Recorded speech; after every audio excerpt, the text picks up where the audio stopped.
မိမိတို့အိမ်မှာရှိနေတဲ့လေကားတွေကိုဖြစ်ကြတဲ့အစမ်းအလွယ်တကူ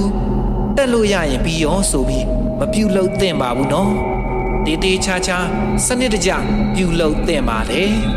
အိမ်တအိမ်မှာချမ်းသာခြင်းရင်လည်းလေကားပဲမွဲခြင်းရင်လည်းလေကားပဲတဲ့လေကားကအဓိကကြပါလေခင်ဗျာလေကားပြုတ်လို့ရတွင်တစ်ထစ်လေးထစ်ခုနှစ်ထစ်ဆယ်ထစ်စသည့်ကဏ္ဍများသည်လက်လာပါများပေါ်များစွာနေရတတ်ပါသည်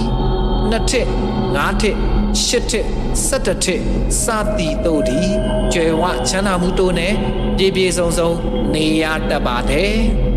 3ထစ်6ထစ်9ထစ်12ထစ်စသည်တို့သည်စီးပွားရေးဆုပ်ယုပ်တတ်ပြီးခက်ခက်ခဲခဲရှာရဖွေရ